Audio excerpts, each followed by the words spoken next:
વર્ષો પહેલા અમેરિકામાં એક બાળક પોતાની સ્કૂલ બેગમાં ચાકુ લઈને ફરતું. એની મમ્મી ટેન્શનમાં આવી ગઈ કે મારા આવડું નાનું બાળક ચાકુ લઈને ફરે. જે માતા હતી એ થોડી વાઇઝ હશે, એણે 1-2 દિવસનો સમય લઈ અને બાળકને બેસાડ્યું અને કીધું કે આપણી સોસાયટીમાં કોર્નરનો જે મકાન છે એ તને કેવું લાગે છે? તો કે મમ્મી એ તો બહુ ખતરનાક છે, બહુ જબરજસ્ત છે. તો તને શું લાગે છે એ ભાઈ પાસે આ બંગલો ગાડી કેવી રીતે આવી હશે? એની માએ કીધું કે એ ભાઈ છે ને એ એની બેગમાં ચાકુ લઈને ફરે છે. હવે બાળક કે માં ઊભી રહે.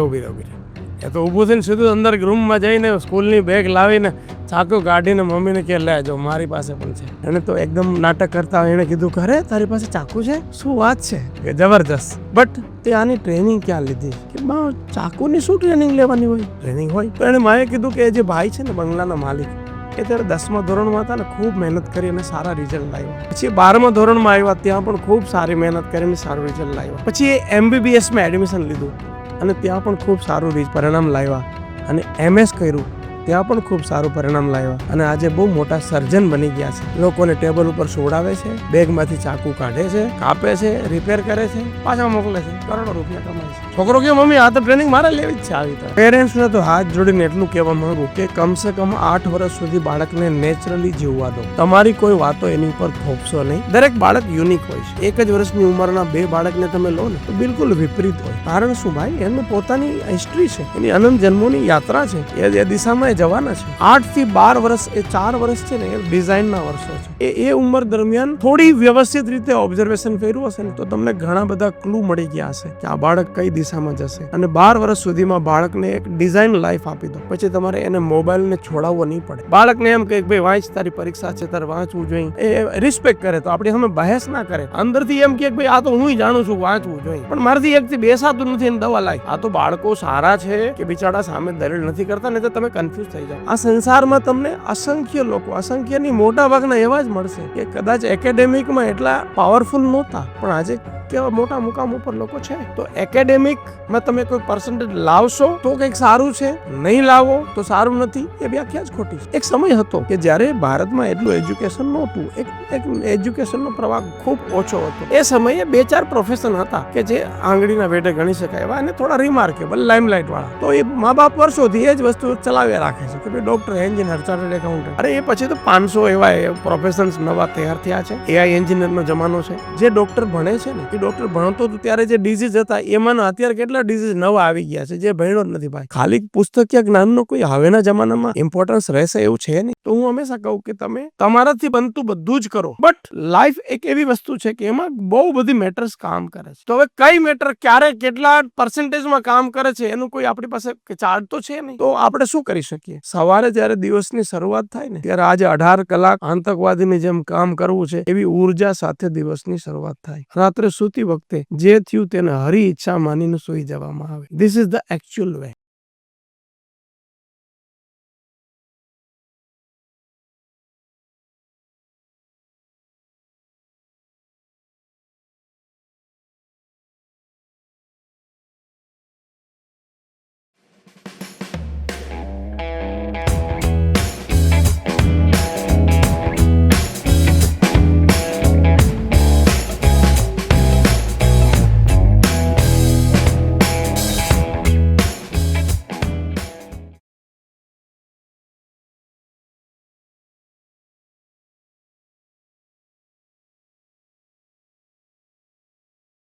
મનોમંથનના જ્ઞાન મંદિરમાં તમારું ખૂબ ખૂબ સ્વાગત છે.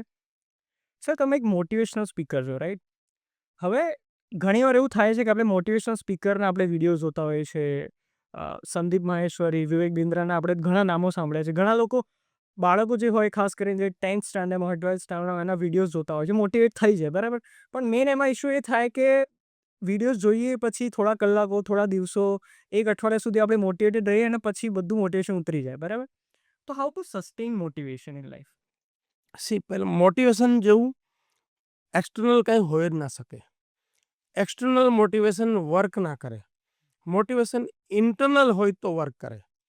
કોઈના વિડીયો સાંભળીને, આ દુનિયાનું દુર્ભાગ્ય એ છે કે દુનિયામાં જેટલા બી લોકોના જીવનમાં વેલ્યુ એડેડ કરવાના કામમાં લાગેલા છે, એને તમે નામ કંઈ પણ આપો, life coach, business coach, motivational speaker કે ડિફરન્ટ વેમાં ટ્રેનર્સ, લાઈક આવા નામ આપી દો.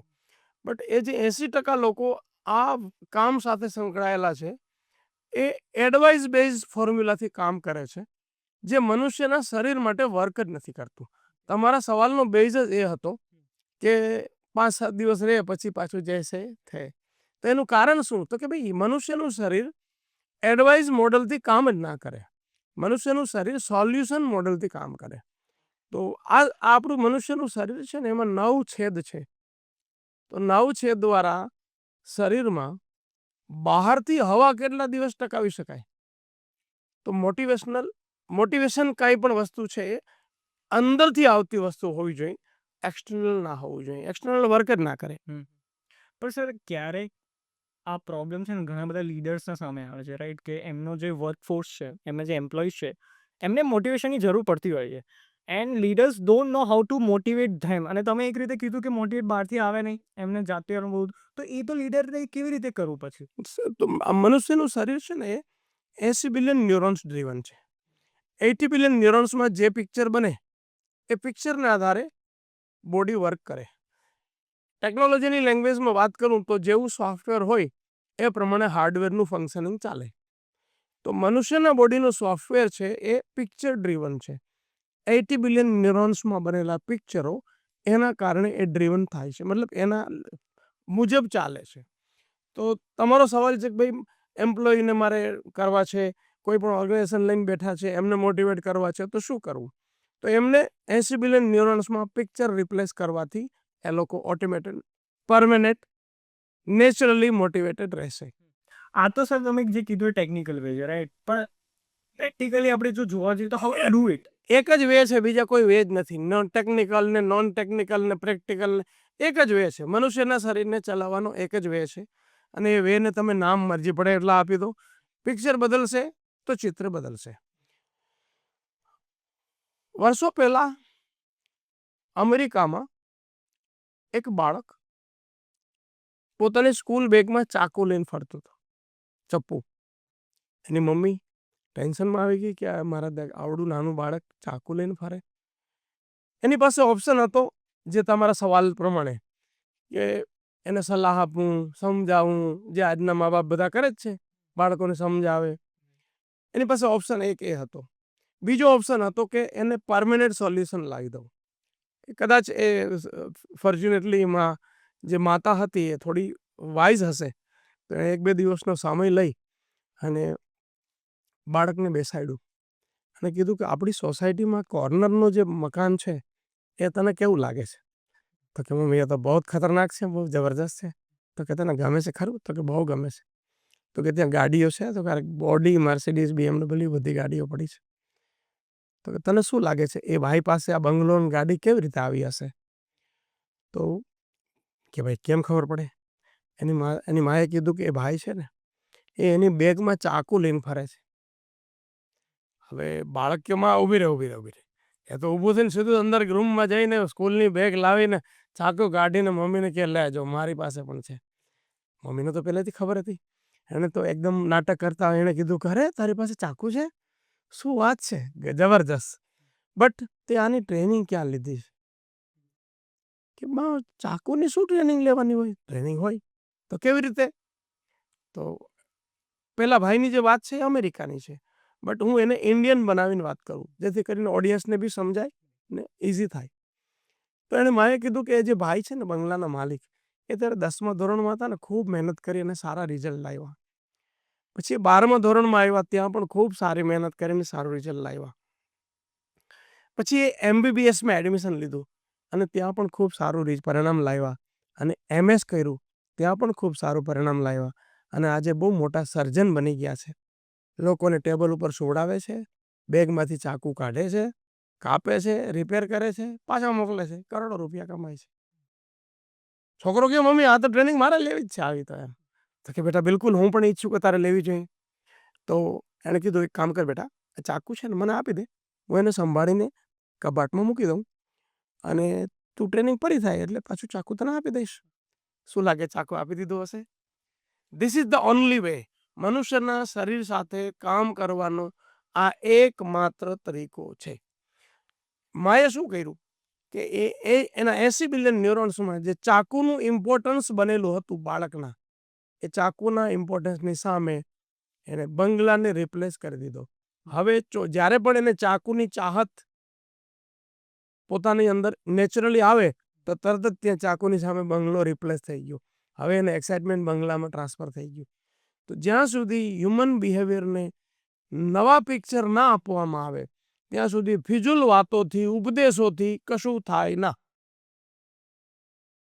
એક રીતે સર આ મેથડને અપ્લાય જો કરવી હોય તો story telling is the way. Not story telling. આ તો એક માધ્યમ હતું. એકચ્યુઅલી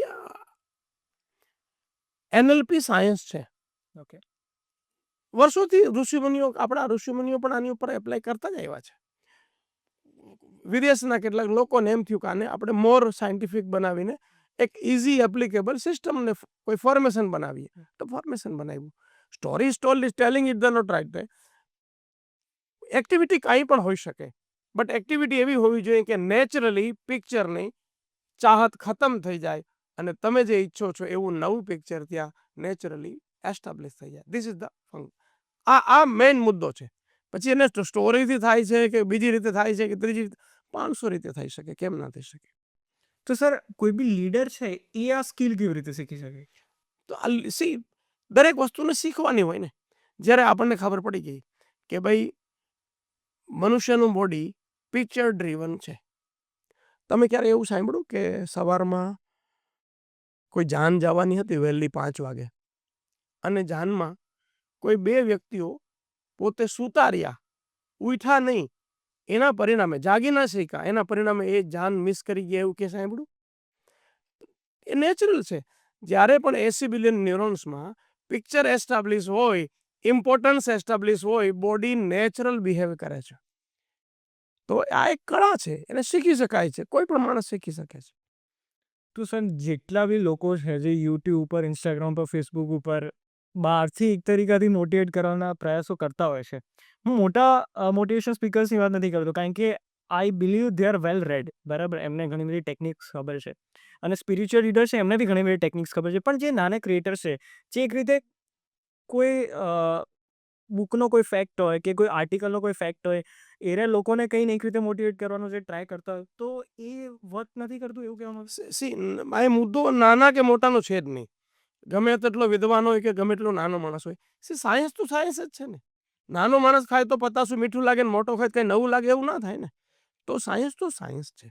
નાના મોટાનો સવાલ નથી. હા, દુર્ભાગ્ય પૂરા સંસારનું એ છે કે વર્ષોથી એક જ મેથડથી લોકો ફંક્શનિંગ કરી રહ્યા છે, એડવાઇસ મોડ્યુલથી. પૂરા સંસારની અંદર સો કોલ્ડ હાઈ લેવલના જે એસ્ટાબ્લિશ સ્પીકરો હોય કે નવા હોય, એડવાઇસ મોડલથી જ કામ કરે છે. તમે ગૂગલને બી કંઈ પૂછશો ને તો જે આન્સર આપશે ને એડવાઇસ મોડલનો જ આન્સર આપશે. મતલબ ઇનપુટનો જ ઇસ્યુ છે. એક જ મોડ્યુલ ચાલ્યું છે, લોકો સમજી જ નહીં શક્યા કે ભાઈ આવું વર્ક. આપણે બધા શું કરીએ છીએ? બાળકને એમ કે ભાઈ વાંચ, તારી પરીક્ષા છે, તારે વાંચવું જોઈએ. તો એ એમ કે અંદરથી આપણી સામે વાત ના કરે, બિકોઝ એ રિસ્પેક્ટ કરે, તો આપણી સામે બહેસ ના કરે. અંદરથી એમ કે ભાઈ આ તો હું જાણું છું, વાંચવું જોઈએ, પણ મારાથી એકથી બેસાતું નથી, એને દવા લાવી. આ તો બાળકો સારા છે કે બિચારા સામે દલીલ નથી કરતા, નહીં તો તમે કન્ફ્યુઝ થઈ જાઓ. એમ કે આ તારી વાત બધી વાત સાચી, બોલ મારાથી થતું નથી, હવે શું કરીશ તું? મને દવા દે, ચાલ મને સોલ્યુશન આપ. મારાથી બેસાતું નથી, હું ચોપડી લઈને બેસું ને અડધો કલાકમાં અંદરથી કંજવાળ આવે છે, તો શું કરશો? તમે પિક્ચર, આ બાળકનું પિક્ચર બદલી આપ્યું. હવે બાળકને કેવું નહીં પડે કે તું વાંચ. હવે એમ કેવું પડશે, ભાઈ હવે તો સુઈ જા, બહુ વાંચ્યું ભાઈ. બિકોઝ એ હવે એના માટે એન્જોય વાળી પ્રોસેસ થઈ ગઈ. હવે 24 કલાક એ ત્યાં જ રમે છે, બંગલામાં જ રમે છે, અને એને લઈને એ એક નેચરલ પ્રોસેસ બની ગઈ. તો જેટલા બી લોકો એ આ મોડેલથી વર્ષોથી ચલાવી રહ્યા છે, 10 વર્ષ પહેલા આ મોડેલ હું નહોતો જાણતો. 10 વર્ષથી હું આની ઉપર કામ કરું છું. તો 10 વર્ષ પહેલા કેટલું વેક્યુમ હતું. આ 10 વર્ષથી 17 વર્ષમાં મેં કેટલું વેક્યુમ ઓછું કર્યું. મારા જેવા કેટલા લાગેલા હશે પૂરા સંસારમાં. તો એ લોકો કાંઈ ને કાંઈ વેક્યુમ ઓછું કરે છે. જ્યારે તળાવની તમે જૂની વાર્તા સાંભળી હશે કે તળાવની અંદર એક કમળ ઉગે છે, બીજે દિવસે 2 કમળ ઉગે, ત્રીજે દિવસે એના ડબલ, ચોથે દિવસે એના ડબલ. તો અડધું તળાવ ભરાવા માટે 6 મહિના લાગે, તો આખું તળાવ ભરાવા માટે કેટલા મહિના લાગે? તો કે 1 દિવસ મોર. તો સી આ પ્રોસેસમાં લોકો લાગેલા છે. એ પ્રોસેસ વેરી સૂન તમને વિઝિબલ દેખાશે, અને ત્યારે જમાનો પબ્લિક એક્સેપ્ટ કરશે કે એડવાઇસ મોડેલ ના ચાલે. આજે પણ એક્સેપ્ટ જ છે, બટ લોકો હજી, કેમ કે માસ દેખાય છે ને, આ દુનિયા કેવી છે, માસની છે, કે બહુમતીની દુનિયા છે. કે અત્યારે એમાં નવી પેઢી તો જે આજનું નવું જનરેશન તો શું જોવે કે ભાઈ મને સવાલ પૂછે કે તમારે કેટલા મિલિયન ફોલો. મેં કીધું ભાઈ મિલિયન હોય એટલે સાચા હોય, અને ફોલોવર છે એ બધા સાચા છે એની ગેરંટી છે? આપણે એવું નથી કહેતા કે ખોટા છે, પણ આપણે એવું કહીએ છીએ કે ભાઈ કોઈના બી ફોલોવર્સ છે, એને આધારે એને મોટો કે નાનો ના ગણશો. એ સાચા બી હોઈ શકે ને ખોટા બી હોઈ શકે. તમે એ માણસ વેલ્યુ શું આપે છે એના આધારે એને જજ કરો. પણ આજની દુનિયા તો એવી છે જે દિખાવો પે સારી દુનિયા એવી રીતે ચાલે છે. હું હંમેશા કહું, જૂના જમાનામાં એક એડવર્ટાઇઝ આવતી હતી સ્પ્રાઇટની, દિખાવો પે ના જાઓ, અપની અકલ લગાવો. તો એવું કરવું પડશે આપણે. સર, તમારી વાતોથી એવું લાગે છે, અને જ્યારે હું આ વસ્તુ સમજી રહ્યો છું તો મને લાગે છે કે તમારી મેથડ, કે તમારી કે જે બી યુનિવર્સલ મેથડ તમે જેવી કહો, એ 100% કામ કરતી છે, રાઈટ? તો સર, તમને આ મેથડ વિશે ખ્યાલ કેવી રીતે આવ્યો? You read about it or you got to know? See જ્યારે પણ કોઈ બી માણસને એક નેચરલ ચાહત ઊભી થાય ને, ત્યારે નેચર એને સપ્લાય કરે જ છે. બાળક આ સંસારમાં આવે ને પહેલા એના માટે દૂધની વ્યવસ્થા થઈ જાય છે. તો જ્યારે પણ ચાહત હોય ને ત્યારે રસ્તાઓ મળે. જ્યારે હું આજથી 10-12 વર્ષ પહેલા એક એવી પરિસ્થિતિમાંથી પસાર થઈ રહ્યો હતો કે જ્યાં મેન્ટલ સ્ટેટને રિસોર્સફુલ કન્ટિન્યુઅસ રાખવું એ ચેલેન્જ હતી. તો ત્યારે શોધખોળ કરતા અને એ ડેન્સિટી તીવ્રતાએ જતા આ વસ્તુ મારી હાથમાં આવી કે ભાઈ મનુષ્યના શરીરને ચલાવવા માટે એક જ મેથડ છે, અને મેથડ છે 80 બિલિયન ન્યુરોન્સમાં તમે જેવું એક્શન ઈચ્છો છો એ પ્રમાણેનું સોફ્ટવેર બદલી કાઢો. જેવું સોફ્ટવેર બદલે એટલે હાર્ડવેર ડિફરન્ટ એક્શન કરશે. સર, આ સંસારમાં હાલમાં ઇસ્યુ શું છે? જો અગર સો કોલ્ડ મોટા ટ્રેનરો કે લાઈફ કોચ કે વોટ એવર જે બી એસ્ટાબ્લિશ ગુરુઓ બધા, આપણે એને કે ટીકાય નથી કરતા, અને આપણી કોઈ ઓકાત બી નથી, અને આપણા કરવાથી કોઈનું કંઈ બંધ થવાનું કે ચાલુ થવાનો મુદ્દો બી નથી, અને આપણો આશય પણ એ નથી. આપણો આશય એ છે કે આટલું બધું હોવા છતાં શા માટે આપણે એબલ ટુ ડુ નથી થતા?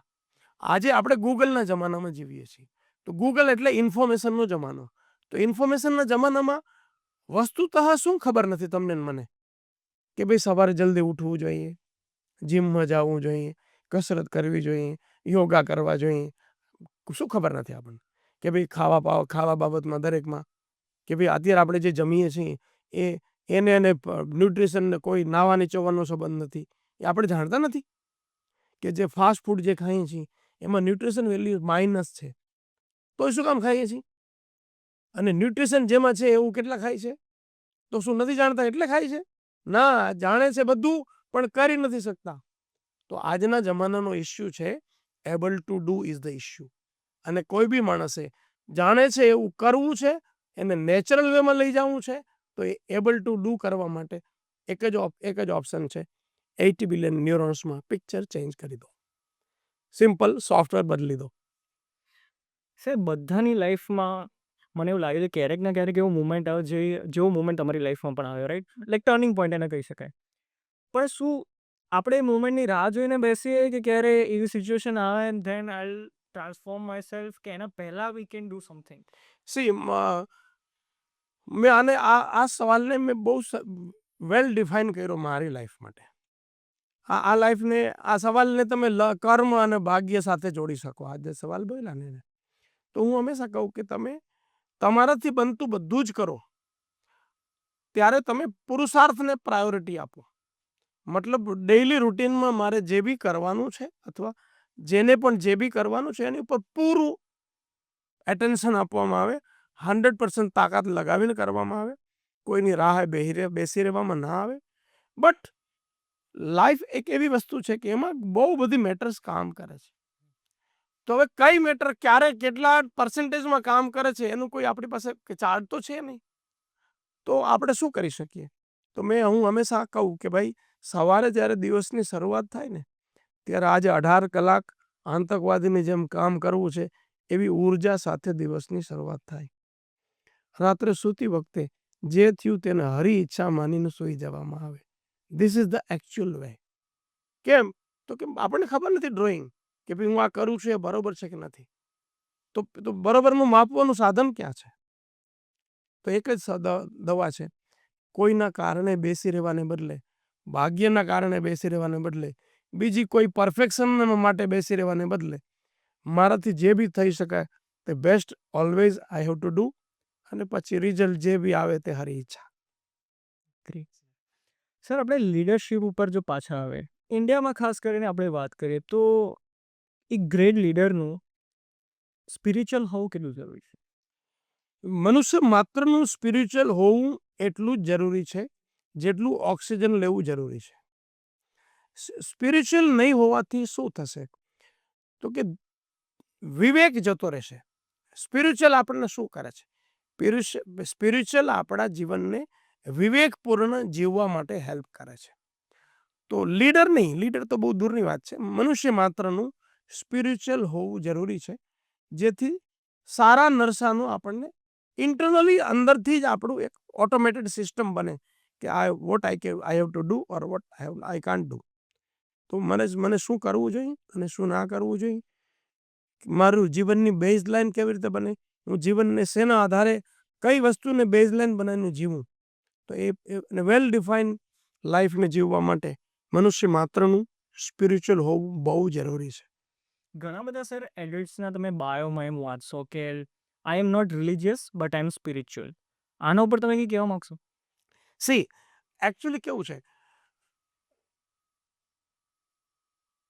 સ્પિરિચ્યુઅલ અને ધાર્મિક બેને અલગ ના કહી શકાય, બટ આ જે લોકોએ લખ્યું છે એને હું કોઈ જનરલ ટોક પરસેપ્શનમાં વાત કરું ને, તો ભારતીય પરિપ્રેક્ષમાં શું થયું છે કે બાહ્ય આચારને ધાર્મિકતા ગણી દીધી છે અને ઇન્ટરનલ જે જીવન છે એને સ્પિરિચ્યુઅલ ગણી શકાય. એમ આપણે ડિફાઇન કરી શકીએ કે ભાઈ હું ડેઈલી પૂજા કરું છું કે નહીં, એ બાહ્યાચાર જેટલો બી છે, હું તિલક કરું છું, ચાંદલો કરું છું, જે બી કરું છું, એ બાહ્યાચાર છે એને ધાર્મિકતા સાથે ક્યાંય ને ક્યાંય લોકોએ કનેક્ટ કરી છે, અને અંદરથી હું જે જીવન જીવી રહ્યો છું એને સ્પિરિચ્યુઅલ સાથે કનેક્ટ કરી. બટ આઈ થિંક એ બંને એક જ છે. પણ ખાલી ધાર્મિક હોવું એ જે સો કોલ્ડ પબ્લિકની દ્રષ્ટિએ, મતલબ ખાલી ધાર્મિક કરતા એને હું નવો વર્ડ આપી દઉં, ખાલી બાહ્યાચાર હોવો એ પૂરતું નથી. બટ બાહ્યાચારને અવગણવાની, એને ઇગ્નોર કરવાની જરૂર નથી. બાહ્યાચારને ઇગ્નોર કરવાની જરૂર નથી. સપોઝ ઘણા બધા લોકો તિલક કરતા હોય, મારા બાળકો તિલક કરે છે, તો તિલક કરે કે ના કરાય, મારી દ્રષ્ટિએ કરાય. બાહ્યાચારની એટલી જરૂર છે, બસ બાહ્યાચારની સાથે સાથે ઇન્ટરનલ જીવન પણ એટલું જ સ્પિરિચ્યુઅલ કે ધાર્મિક હોય, આ અગત્યનો મુદ્દો છે. બાહ્યાચાર કોઈ માણસ હજી લાંબુ એટલું પરફેક્ટ જીવતો નથી, પણ બાહ્યાચારથી તિલક કરે છે તો સારું જ છે ને, હજી આગળ જવાનો વેગ મળશે. તિલક કર્યું છે તો હવે એ ઈંડાની લારી ઉપર એને ઉગતા સંકોચ તો થશે ને. તો બાહ્યાચાર ઘણીવાર આપણું પ્રોટેક્શનનું કામ કરે છે, પણ બાહ્યાચારે અટકવાની જરૂર નથી, હજી ઘણું બાકી છે. Do what you love, love what you do. બરાબર, બહુ ફેમસ કોટ છે. હવે આમાં do what you love that is easy, right? કે તમે એક રીતે તમારા ફેમિલી મેમ્બર્સ, તમારા રિલેટિવ્સ બધાથી તમે એક રીતે વિદ્રોહ કરો અને તમે તમારા જીવનમાં એવું કામ કરો કે જે તમને કરવું ગમે છે, બરાબર? પણ love what you do that is hard. બધા લોકોના નસીબમાં એવું નથી હોતું કે જે એમને કરવું કામ ગમતું હોય એ જ કામ એમને કરવું પડે, અને એના ઘણા બધા રીઝન્સ હોય છે. તો એવો માઇન્ડસેટ કેવી રીતે ડેવલપ કરવો? સી મારી દ્રષ્ટિએ જીવનમાં જેને પણ જીવનને વાસ્તવમાં કંઈક જીવવું છે ને, એને કામને હંમેશા પસંદગીનું જ કરવું જોઈએ. જે કરે છે એને પસંદગીનું બનાવવું લિટલ બીટ ટફ છે, બટ શરૂઆત જ એવી રીતે કરીએ કે ભાઈ આપણને જે ગમે છે એને જ આપણે કેરિયર પકડીએ. ઘણી બધી વસ્તુઓ એવી છે કે જે બચપનથી જ આપણા નેચરલ ફોર્ટે હોય. પબ્લિક સામે બોલવું એ મારો નેચરલ ફોર્ટે છે, તો નેચરલ ફોર્ટે હોય એને તમે પ્રોફેશનમાં કન્વર્ટ કરી શકો. તો મારી સમજણ પ્રમાણે, અથવા તો કોઈ બી મનુષ્ય નાના બાળકને આપણે તૈયાર કરીએ છીએ, તો બાળકને તૈયાર કરવાનું પ્રોસેસ તો એ જ હોવી જોઈએ કે બાળકને શેમાં વધારે રુચિ છે એમાં જ એને કેરિયર બનાવવામાં આવે. બટ તમારો સવાલ અડધો એવો થાય કે ભાઈ ઘણા બધા લોકો એક એજે પહોંચી ગયા છે અને હવે એ બધું ડિસાઇડેડ થઈ ગયું છે કે ભાઈ મારે કામ આ જ કરવાનું છે. એ પસંદગીનું પણ નથી. તો શું કરવું? તો પહેલો મુદ્દો એ છે કે કંઈ રિપ્લેસ કરી શકાય તો પ્રયાસ કરે, ના કરી શકાય તો હવે એની ફેવરમાં કોઈ એક્સપર્ટ જોડે બેસીને આ ઇન્ડિવિજ્યુઅલ સબ્જેક્ટ છે, એક્સપર્ટ જોડે બેસીને કરી શકાય. હું તમને કાંઈ ના ગમતું કામ પણ તમને કલાકમાં જે ચાહતમાં ફેરવી શકું છું. એમાં કાંઈ અઘરું નથી. 80 બિલિયન ન્યુરોન્સમાં પિક્ચર જ બદલવાના છે. પિક્ચર બદલશે એટલે એ જ કામ હવે તમને ગમવા લાગશે. બેઝિકલી સર તમે આમાં એવું કહેવા માંગો છો કે આ એક રીતે પર્સપેક્ટિવનો ખેલ છે? પરફેક્ટ એકચ્યુઅલી કેવું છે સી, તમે દિલ્હીની મેટ્રો ટ્રેનમાં ગયા હોય અને ત્યાં તમારું પર્સ ચોરી થાય તો તમને થોડું દુઃખ લાગે, થોડો લોસ ગયો, 2-5 હજાર રૂપિયા કે પર્સની કિંમત ને ટોટલ મની એ બધું. અઠવાડિયું 10 દિવસ પછી સહેજે ધીમે ધીમે તમે એને ભૂલી જાઓ. પછી તમે એમ કહો કે આવું ઠીક છે, આવું તો ચાલ્યા કરે, એવો મને યાદ નથી. પણ 10 વર્ષ પછી તમે પાછા દિલ્હી મેટ્રો ટ્રેનમાં જાઓ તો તમારું પહેલું એક્શન શું હોય? તમે ચેક કરો. પર્સ ઉપર એલર્ટ થઈ જાઓ. યસ ને? તો આને કહેવાય રેફરન્સીસ ન્યુરોન્સમાં સેવ હોય છે. તો એ તમને ઉપરી તौर પર એમ લાગે કે આ તો બધું ભૂલી ગયો છું, પણ અંદર એટલું ને એટલું ગરમા ગરમ તાજું છે અને એ સેવ છે. જેવી હરકત થશે એટલે તરત જ હામું થશે. પરસેપ્શનનો ખેલ ડેફિનેટલી છે, પણ મેઇન વસ્તુ છે રેફરન્સ. આપણે બધી વસ્તુને રેફરન્સથી જ જોતા હોઈએ છીએ. રેફરન્સથી જ જોતા હોય. હું તમને એમ કહું કે ભાઈ આજે તમે 10 લોકોને જમાડી દેજો તો તમે ઇઝીલી જમાડી શકો. કેમ? તો કે તમારા રેફરન્સમાં વર્ષોથી સેવ છે કે ભાઈ કોઈને જમાડવું એ તો નેક કામ છે. પણ એમ કહું કે આ ગાંધીનગરમાં સારામાં સારા બિલ્ડિંગ ઉપર એક બોમ્બ ફેંકી આવો તો તમે ના પાડશો. કેમ? તો કે તમારા વર્ષોના રેફરન્સથી સેવ છે કે આ તો બોરું કામ છે. તો સારો ખેલ છે રેફરન્સીસનો છે. 80 બિલિયન ન્યુરોન્સમાં સેવ થયેલા રેફરન્સનો ખેલ છે. સર તમે હમણાં જ પર્પસની વાત કરી, રાઈટ? ઇકિગાઈ એક બુક છે જે બહુ ફેમસ થઈ છે પર્પસ ઓફ લાઈફ ફાઇન્ડ કરવા માટે, અને એની એક અલગ મેથડ છે. તમે કોઈ એવી મેથડ છે જે શેર કરવા માગશો બાળકોના સાથે અને ખાસ કરી એમના પેરેન્ટ્સના સાથે? કારણ કે જ્યારે એ ઉંમરમાં જ્યારે બાળકો નાના હોય 5 વર્ષ 10 વર્ષમાં, ત્યારે એમને ના ખબર પડે કે શું પર્પસ હોય, એની જરૂર પણ હોય કે એનું કોઈ આઈડિયા નથી એમને. પણ પેરેન્ટ્સનું એ સમજવું બહુ જરૂરી છે, કારણ કે પેરેન્ટ્સ મેં જોયા છે ઘણા બધા જે જબરદસ્તી કરતા હોય છે. એવું બની શકે કે એ બાળકની ઈચ્છા જ ન હોય સ્વિમિંગ ક્લાસીસ જોઈન કરવાની, પણ તોય એને પકડી મૂકી દેશે કે પછી મ્યુઝિક ક્લાસીસ જોઈન કરાવડી દેશે. એને પૂરતો ટાઈમ જ નહીં આપે એને આઈડેન્ટિફાય કરવાનો કે એને પોતાને શું ગમે છે. તો એવા પેરેન્ટ્સને અને એવા બાળકોને તમે શું કહેવા માગશો, શું વાત શેર કરવા માગશો, અને કોઈ એવી મેથડ છે જેને તમે ફાઇન્ડ કરી શકો સિસ્ટમેટિકલી કે what is purpose of your life? પેરેન્ટ્સને તો હાથ જોડીને એટલું કહેવા માંગુ કે કમસે કમ 8 વર્ષ સુધી બાળકને નેચરલી જીવવા દો. 8 વર્ષની ઉંમર સુધી નેચરલી જીવવા દો. તમારી કોઈ વાતો એની ઉપર થોપશો નહીં અને ગુડ ઓબ્ઝર્વેશનથી તમે એને જાણો કે ભાઈ આના લાઇક્સ અને ડિસલાઇક્સ શું છે. નેચરલી દરેક બાળક યુનિક હોય છે. એક જ વર્ષની ઉંમરના 2 બાળકને તમે લો ને તો બિલકુલ વિપરીત હોય. કારણ શું ભાઈ? એમને પોતાની હિસ્ટ્રી છે, એની અનંત જન્મોની યાત્રા છે. તો એ આગળથી કંઈક ઇન્ટરવેલ પહેલાંનું શું લઈને આવ્યા છે એ દિશામાં એ જવાના છે.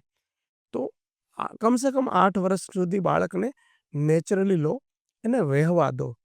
એ કેટલા માર્ક્સ લાવે છે, એને શું આવડે છે, શું નથી આવડતું, એની ઉપર બહુ મથશો નહીં. બાળકને મારી ના નાખશો. 8 થી 12 વર્ષ, એ 4 વર્ષ છે ને એ ડિઝાઇનના વર્ષો છે. એ ઉંમર દરમિયાન તમે જો થોડી વ્યવસ્થિત રીતે ઓબ્ઝર્વેશન કર્યું હશે ને તો તમને ઘણા બધા ક્લુ મળી ગયા હશે કે આ બાળક કઈ દિશામાં જશે. અને 12 વર્ષ સુધીમાં બાળકને એક ડિઝાઇન લાઈફ આપી દો. એની લાઈફને ડિઝાઇન કરી દો. અને ડિઝાઇન કરશો ને પછી તમારે એને મોબાઈલને છોડાવવો નહીં પડે. એ મોબાઈલ અડશે બી નહીં, કેમ કે એની પાસે કંઈ કામ નથી. એટલે અત્યારે જ્યાં એને મજા આવે છે ત્યાં એ મથે છે. પણ એની મજા ટ્રાન્સફર કરી શકાય છે. આફ્ટર કોરોના દરેક મા બાપનો ઇસ્યુ શું છે? મારું બાળક મોબાઈલ છોડતું નથી. રિપ્લેસ કરી દો. પેલી માએ ચાકુને બંગલોમાં રિપ્લેસ કર્યું ને, તો મોબાઈલને રિપ્લેસ કરો. રિપ્લેસ કરી શકાય છે. નથી આવડતું, કોઈ ઘણા બધા લોકો અવેલેબલ છે જે લોકો આની પર કામ કરે છે. મારા જેવા ઘણા બધા લોકો છે. તો એમની મદદ લઈને 12 વર્ષ સુધીમાં કોઈ પણ બાળકની લાઈફને ડિઝાઇન કરી દેવી જોઈએ. અને ડિઝાઇન થયેલી લાઈફને સાથે બાળક જેટલું એલાઇન થતું જશે એની દરેક પ્રોસેસ નેચરલ થતી જશે. અને સર પર્પસ ઓફ લાઈફ જો ભાઈ 12 વર્ષની ઉંમર સુધીમાં લાઈફને ડિઝાઇન કરવી ઇટ મીન્સ પર્પસ. પણ કોઈ બાળક હોય કે પછી કોઈ વ્યક્તિ હોય, ઘણા બધા એવા વ્યક્તિઓને તમે જોશો કે જેની એજ થઈ ગઈ છે, they are 25 but they steel don't know કે વોટ યુ ડુ. એ 2-4 કલાક બી પેન અને પેપર લઈને બેસી જાય એકલો, મોબાઈલ બધું સ્વિચ ઓફ કરીને, પોતાની જાતને બોડી થોડું સીધું રાખીને સવાલ કરે કે ભાઈ હું જીવું છું શા માટે, મારા જીવવાનું પર્પસ શું છે, મારા જીવવાથી કોને ફાયદો, મારા જીવવાથી મને શું ફાયદો, હું શું કોન્ટ્રીબ્યુટ કરી શકું છું. આવા સામાન્ય સવાલો પૂછીને 2-4 કલાક પોતાની સાથે સામનો કરે ને તો પણ એની પાસે કંઈક કાગળ ઉપર લખવા માટે ઘણું બધું આવી જાય કે મારી જ ખરેખર છે. અને દરેક પાસે છે જ. તમે આ બોડી આ સ્ટ્રેટ અવસ્થામાં શરીરને રાખી પોતાની જાત સાથે સવાલો કરો, તમને એવા આન્સર મળશે, તમે અચરજ થશે કે આ હું જાણતો હતો. તો કરી શકાય, કોઈ બી માણસ ગમે તે ઉંમરે કાગળ પેન લઈને બેસી જાય 2-4 કલાક, કે આજે એક સવાલ પૂછ્યો અને 2 મિનિટમાં આવી જાય એવું ના બને. 2-4 કલાક સમય ગાળો, 2-4 કલાક પોતાની સાથે ગાળો અને લાઈફને રીડિઝાઇન કરો. જેવી લાઈફને રીડિઝાઇન કરશો, ફ્યુઝુલ વસ્તુ એની મેળે ખરી જશે, મોટિવેશનની જરૂર નહીં પડે. આ ફ્યુઝુલ વસ્તુ એટલે છે કે તમે કેટલા બધા લોકોને પૂછો કે સવારે વહેલું ઉઠાય, વહેલું ઉઠીને કરવું શું એ ખબર નથી એટલે ઉઠતા નથી. પણ વહેલું ઉઠીને કરવા માટેનું કોઈ એક્સાઇટમેન્ટ હોય તો નેચરલી વહેલું ઉઠી શકે, ફરવા જવાનું તો વહેલા ઉઠી જ જાય છે. ઉઠી શકાય. મેં કીધું ને કે જાનમાં કોઈ જાન ચૂકી ગયું કોઈ. This is the things. Sir તમે બેક સ્ટ્રેટ રાખવાનું કીધું, એવું કેમ? સી ચક્રો બધા ચક્રો એક લાઈનમાં એલાઇન હશે ત્યારે આપણે નેચર સાથે એલાઇન હોઈએ છીએ. આપણા દુર્ભાગ્ય છે કે મનુષ્ય સિવાયના બધા જ પ્રાણીઓ જીવજંતુ નેચર સાથે બહુ નજીકથી કનેક્ટ છે. કોઈ પણ નેચરલ કેલામિટી આવવાની હોય તો એ આપણા સિવાય બધાને ખબર હોય છે, મનુષ્ય સિવાય. આપણે લોજિક વધારે એપ્લાય કરીએ છીએ, ત્યાંથી ડિસ્કનેક્ટ થઈ જાય. ભોળા લોકો હોય એને ખબર પડે તો ભોળા એટલે શું, ત્યાં કનેક્ટ છે. તો મારે તમારે કનેક્ટ થવું હોય તો બને એટલું સ્ટ્રેટ બેસવું, ચક્રો એક લાઈનમાં હશે તો ત્યાંથી કનેક્ટ થવામાં આસાની રહેશે.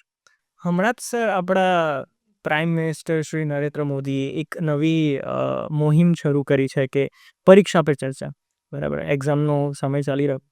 તો એ સ્ટુડન્ટ્સને તમે શું કહેવા માગશો કે જે 10થમાં છે, જે 12થમાં છે, જે ફેલિયરથી ગભરાઈ રહ્યા છે, જેમને એમના પેરેન્ટ્સે બીવડાવી રાખ્યા છે કે ભાઈ જો તારું 10th સરખી રીતે નહીં થાય તો તારી આખું કરિયર બગડી જશે. દેખો, 2 વસ્તુ છે. એક તો દરેક માણસે પોતાની લાઈફને ડિઝાઇન જીવવી જોઈએ. દુર્ભાગ્ય છે આપણા બધાના કે આપણે નોન ડિઝાઇન લાઈફ જ જીવીએ છીએ. કોઈ ડ્રોઈંગ કરતા જ નથી અને જીવ્યા રાખીએ છીએ. તો પહેલું છે ડિઝાઇન લાઈફ જીવવી જોઈએ. બીજું, એજ્યુકેશનના ઇમ્પોર્ટન્સને રિયલમાં સમજવું જોઈએ કે ભાઈ એજ્યુકેશન લેવું એ ખૂબ જરૂરી વાત છે, પણ એ ના આવે તો કંઈ બગડી નથી જતું.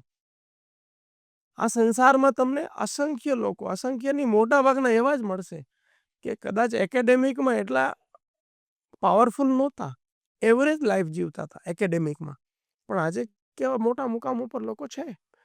તો એકેડેમિકમાં તમે કોઈ પર્સન્ટેજ લાવશો તો કંઈક સારું છે, નહીં લાવો તો સારું નથી, એ વ્યાખ્યા જ ખોટી છે. તો 10મા કે 12મા કે જે બી ધોરણના વિદ્યાર્થીઓ હોય કે ખાસ કરીને કોટામાં આપણે જોઈએ ટ્યુશનમાં છોકરાઓ એ સુસાઇડ કરે છે, જે એનું કારણ શું છે? એ એટલું બધું વધારે પડતું એજ્યુકેશનનું ઇમ્પોર્ટન્સ. એવા કેટલા બધા લોકો છે કે જે હું કઈ શું ભણીને અહીંયા પહોંચ્યો છું, હું 12 સાયન્સમાં ફેલ થયેલો છું, ત્યાંથી મારી લાઈન આખી ટ્રાન્સફર થઈ. હું જે ભણ્યો છું એ આજે કરતો નથી, કરતો તે ભણ્યો નથી. તો ભણવાનું એનો મતલબ ભણવું નહીં, ડેફિનેટલી ભણવું. કેમ કે અત્યારે આપણે નોલેજના સમયમાં જીવીએ છીએ. તો નોલેજ તો એકેડેમિક હોય કે નોન એકેડેમિક હોય, આજના જમાનામાં જરૂરી છે. તો ભણવું, એનું મહત્વ બી સમજવું, પણ એને સર્વસ્વ ના માનવું. જેટલા બી લોકો પરીક્ષાનો સામનો કરી રહ્યા છે એમને એટલું જ કહેવાનું કે પરીક્ષા એક પરીક્ષા છે. કદાચ કંઈ રિઝલ્ટ 19-20 આવે તો એ 1 વર્ષનું રિઝલ્ટ છે, માણસ તો ઓકે જ છે. ઘણા બધા પેરેન્ટ્સ સર કોક કરિયર્સને સુપિરિયર ગણતા હોય છે, કોક કરિયર્સને ઇન્ફિરિયર ગણતા હોય છે. જેમ કે જો છોકરાએ સાયન્સમાં એડમિશન લઈ લીધું, ડૉક્ટર બની ગયો, તો એની નામના છે અને એ સુપિરિયર એને કરી લીધું. પણ જેને આર્ટ્સ કરીને એને કોઈ હિસ્ટ્રી કરી લીધું તો પછી ઇન્ફિરિયર છે. એમના માટે તમે શું કહેવા માંગશો? પેરેન્ટ્સ છે ને પોતાની જે અધૂરા ડ્રીમ છે ને એ બાળક ઉપર થોપવાનો વધારે પ્રયાસ કરતા જોવા મળ્યા છે. હું પોતે એજ્યુકેશન બેકગ્રાઉન્ડથી આવું છું. મારી પોતાની સ્કૂલ જામનગરમાં મેં લગભગ ઘણા વર્ષો સુધી કોચિંગ ક્લાસ ચલાવેલા છે. તો મોટા ભાગે પેરેન્ટ્સ શું કરતા હોય, પોતે ગાડી ચૂકી ગયા હોય ને એ ગાડીમાં ધરાર બાળકને ઘુસાડવાનો પ્રયાસ કરે છે. એવું કોઈ જરૂરી નથી કે ડૉક્ટર બને તો સારું અને આર્ટ્સમાં હોય તો ના સારું, કે સારું બંને નથી, કે ડૉક્ટર સારું બી નથી ને ખરાબ બી નથી. ડૉક્ટર છે, આર્ટ્સ છે, બેની એક રિલેવન્સી છે, એમાં કોઈ ઇશ્યુ નથી. ડૉક્ટર બી એવા કેટલા હશે કે જે એવી કોઈ હેવી લાઈફ નહીં જીવી રહ્યા, અને એવા કેટલા નોર્મલ લોકો હશે પાણીપુરીવાળા હેવી લાઈફ જીવી રહ્યા છે. તો એમાં કોઈ એવું કંઈ વિચારવાની જરૂર નથી કે ભાઈ કોઈ કામ નાનું છે. પણ સર આ પેરેન્ટ્સના મગજમાં ડૉક્ટર્સ લઈને કે એન્જિનિયર્સને લઈને કે આઈએએસને લઈને આવો માઇન્ડસેટ ડેવલપ કેવી રીતે થયું? એકચ્યુઅલી કેવું છે, સમાજની અંદર એક સમય હતો કે જ્યારે ભારતમાં એટલું એજ્યુકેશન નહોતું, એક એજ્યુકેશનનો પ્રવાહ ખૂબ ઓછો હતો. એ સમયે 2-4 પ્રોફેશન હતા કે જે આંગળીના વેઢે ગણી શકાય એવા અને થોડા રિમાર્કેબલ લાઇમલાઇટવાળા. તો એ મા બાપ વર્ષોથી એ જ વસ્તુ ચલાવ્યા રાખે છે કે ભાઈ ડૉક્ટર, એન્જિનિયર, ચાર્ટર્ડ એકાઉન્ટન્ટ. અરે એ પછી તો 500 એવા પ્રોફેશન્સ નવા તૈયાર થયા છે. એઆઈ એન્જિનિયરનો જમાનો છે. તો અને બીજું સૌથી મહત્વનો મુદ્દો તો એ છે કે આજનું આપણે એજ્યુકેશનમાં આટલું બધું બહુ હોચપોચ થવાની જરૂર નહીં મળે. જે ડૉક્ટર ભણે છે ને એ ડૉક્ટર ભણતો હતો ત્યારે જે ડિઝીઝ હતા એમાંના અત્યારે કેટલા ડિઝીઝ નવા આવી ગયા છે જે ભણ્યો જ નથી ભાઈ. જે એન્જિનિયર ભણે છે એનું ભણતી વખતે જે એનું સિલેબસ હતું એ ટેકનોલોજી તો કેટલી બધી આઉટડેટેડ થઈ જાય છે 5 વર્ષમાં તો. એટલે કોઈ ખાલી પુસ્તકીય જ્ઞાનનો કોઈ હવેના જમાનામાં ઇમ્પોર્ટન્સ રહેશે એવું છે નહીં. બેઝિકલી સર તમે એવું કહેવા માંગો છો કે કોઈ પણ વ્યક્તિને કોઈ પણ ફિલ્ડથી બિલોંગ કરતો હોય એ કોન્સ્ટન્ટ લર્નર હોવો જોઈએ? સી, નંબર 1, જે બી માણસ જે બી કામ કરે છે પહેલાં તો એને એન્જોય કરતો હોવો જોઈએ. એને ઠોકે બેસાડેલું ના હોવું જોઈએ. એ નેચરલ હોવું જોઈએ. જ્યારે પણ એ એન્જોય કરતો હશે ને ત્યારે લર્ન કરશે જ, કેમ કે એને મજા જ આવે છે, બીજું કરશે શું. મને તમે નવરાત્રિમાં ગરબા ચાલતા હોય એને બદલે મને કોઈ તમે કંઈક ટ્રેનિંગ આપી દો, હું ત્યાં ગરબા કરીશ. તો જેને જે ગમે છે એમાં એ તો ડેઈલી લર્ન કરવાનો જ છે, એમાં કહેવાની બી જરૂર નહીં પડે. તો જરૂર છે કે દરેક માણસ પોતાને ગમતો પ્રોફેશન કરે અને પેરેન્ટ્સને પણ એ જરૂરી છે કે બાળકને આટલું એલાવ કરે. માઇન્ડસેટનું સર શું મહત્વ છે લાઈફમાં? અને હું આ અલગ અલગ કેટેગરીમાં ડિવાઈડ કરીને કહેવા માગું છું કે માની લો તમે પોલિટિશિયન્સ હોય તો એમનો માઇન્ડસેટ એક અલગ હોય, રાઈટ? એ ટ્રેન હોય કે તમે ચાહે કેટલી બી મહેનત કરી લેશો, ધેર આર પીપલ જે સમાજમાં કે જે તમે સારું કામ કરશો તો બી તમને ક્રિટિસાઇઝ કરશે. દેટ ઇઝ અ માઇન્ડસેટ, અને તો બી તમારે કામ કરતું રહેવાનું છે સારું. એ પોલિટિશિયન માઇન્ડસેટ છે. લીડરોનો આવો અલગ હોય કે જ્યારે કંઈ પણ ખરાબ સિચ્યુએશન હોય તો તમારે બધું તમારા ઉપર લઈ લેવાનું છે, તમારે આખી કંપનીને એક સાથે રાખવાની છે. એ લીડરનો માઇન્ડસેટ છે. એ રીતે ડૉક્ટર્સનો અલગ હોય, બધા અલગ અલગ પ્રોફેશનનો અલગ માઇન્ડસેટ હોય. તો તમે એ તો કહી દીધું કે કેવી રીતે પ્રોફેશન ચૂઝ કરવું, પણ માની લો મેં ચૂઝ કરી લીધું કે હવે મારે ડૉક્ટર બનવું છે કે પોલિટિશિયન બનવું છે, તો એ માઇન્ડસેટ ઉપર કામ કેવી રીતે કરવું ને એને ડેવલપ કેવી રીતે કરવું? જ્યાં સુધી તમે કોઈ ગમતું કામ કરતા હશો ને ત્યારે માઇન્ડસેટ નેચરલી બન્યું હશે. માઇન્ડસેટ કોઈ જબરદસ્તી થોડું બનાવી શકાય. જેમાં હું કન્વિન્સ નથી એ કામ હું કરીશ કેવી રીતે? તો માઇન્ડસેટ બનશે જ કેવી રીતે? તો માઇન્ડસેટ હંમેશા રેફરન્સથી બનતું હોય છે. કોઈ બી માઇન્ડસેટ કેવી રીતે બને? રેફરન્સથી બને. આપણી કોઈ ધારણા થઈ જાય. મુંબઈમાં નરીમન પોઈન્ટ એરિયા છે, ત્યાં 2-4 ગલી એવી છે કે જ્યાં કંઈ સામાન વેચાય છે ને ત્યાં કોઈ અંદર એ ગલીમાં જઈને ભાવ પૂછે ને પછી એને લેવું જ પડે. કેમ? તમે જેટલા રૂપિયા માગો ને એટલા રૂપિયા પેલું પકડાવી દે. તો ત્યાં જે બી જઈને આવે એનું માઇન્ડસેટ બની જાય કે આ લાઈનમાં આ ના જવાય. કેમ? તો કે માઇન્ડસેટ હંમેશા રેફરન્સથી બને. તો એને રેફરન્સ આપીએ ત્યારે માઇન્ડસેટ બનશે. તો કોઈ પણ તમારે કેવું માઇન્ડસેટ બનાવવાનું છે તો એ તો તમારા ડિઝાઇનના આધારે નક્કી થશે કે ભાઈ તમારી ડિઝાઇન લાઈફ શું છે. ડિઝાઇન લાઈફને સપોર્ટિંગના રેફરન્સ શોધો એટલે માઇન્ડસેટ બનશે.